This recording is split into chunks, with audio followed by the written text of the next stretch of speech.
Hey, so a brand new Battle Pass season has begun, Chapter 4, Season 2, and instead of, checking out the Battle Pass or dropping in game, I'm heading over to Save the World so I can talk about Battle Pass XP, which is not new. You can get Battle Pass XP in Save the World missions. That's what I want to show you here. All of these different missions, upon completion or failure, depending on the badges you can get more or less Battle Pass XP per run. They've also added it so where you can get XP from quests. So if you do some of your daily quests or even the weekly challenge, or maybe not the weekly challenges, well, bad example, but pretty much every quest that you can possibly do, I guess not the wargame ones, I don't know, it's really inconsistent. I guess it's the daily ones, I don't know. Some of them, basically the daily ones, can give you Battle Pass XP. It hasn't really mattered much. The reason this endgame player YouTuber like me doesn't know is because of the XP cap. Let's show that here.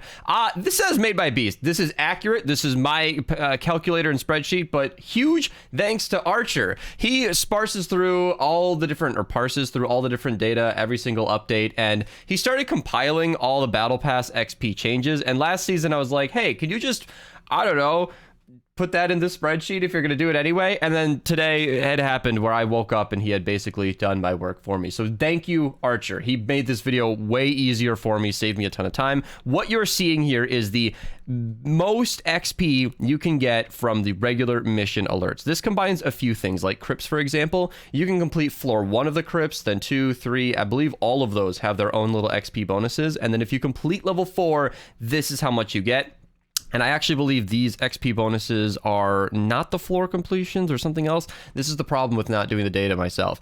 Honestly, it kind of doesn't matter. And that's why I'm so casual about these videos and recording them. This is also a series, by the way. I have recorded one of these every single new season for a while. It's gotten pretty casual where you guys just want to see that number on the right. The fact that I'm still talking or you're still watching is because you just want to hear more specific data. But the point is, you can get different bonuses for these quests. And then at the very end, this is where we total up all the XP that you can get. We figure badges are not always completely obtainable. So in some cases, like Crypts in the Lab, you're gonna explore the map, you're gonna get utility, you're gonna get combat, but you're not maybe gonna build all that much. That might be the same as utility. Again, it doesn't really matter because of that XP cap. You're gonna hit 320,000 in pretty much like an hour or two. It's almost impossible to play Save the World for any good amount of time and not hit that XP cap. And honestly, the XP per minute is kind of an old, outdated figure because you can hit that number so quickly, which is a great change. They basically buffed Battle Pass XP this season, as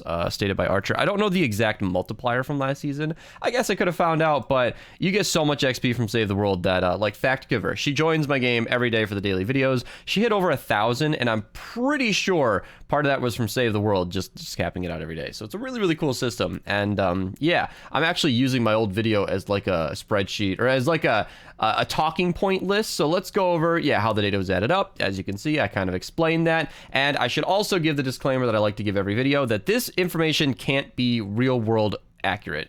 We are assuming you get all the bonuses, meaning like no damage taken on the bomb, no damage taken on the end phase. So if you keep the deliver the bomb objective, this is the B area, over 50%, you get this 4,100 bonus.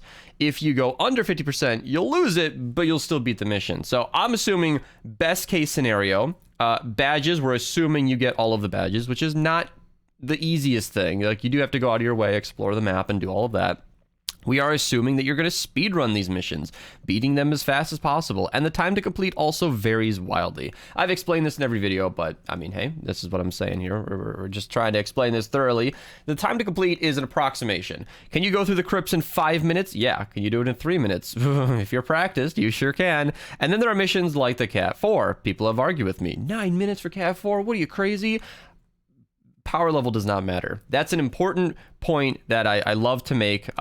You do not need to be running these missions in the highest 140 zones. I guess I don't have the map open. You can run these in the lowest Cat 4 you can possibly find. I'm picking on Cat 4 here because it's one of the, I think it's generally accepted as the hardest regular mission. You're defending 4 different objectives, and if you don't have any floating in the air, that's a lot of ground to cover. And that mission is very tough in the end game, but you don't want to run this in the 140s and 160s if you're grinding XP. If you're only after XP, you want to go for these top ones. And that's where, hey, encampments is actually up here again. And I do have a video actually showing, where's the thumbnail, that you can actually speedrun encampments. I'll link that down below, and you can see the timeline. The winners up here are the the dungeons. So I'll have a dungeon speedrunning guide linked down below as well if you want to blow through these as fast as possible.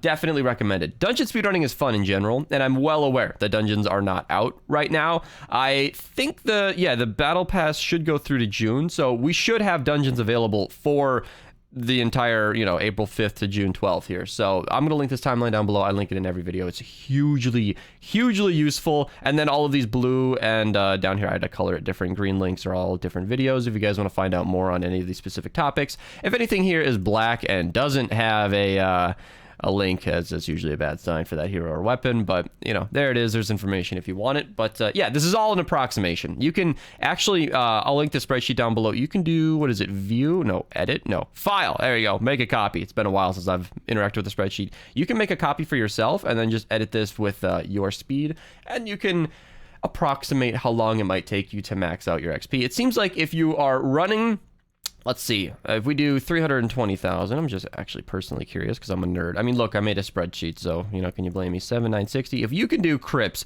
with all the bonuses as fast as we figure, this is ignoring load times for console and PC, it looks like it would take you about 40 runs to do this. Now, if we multiply those 40 runs by, let's even factor in loading on the console. Maybe you're going really, really fast, you're loading, let's do like 6 minutes.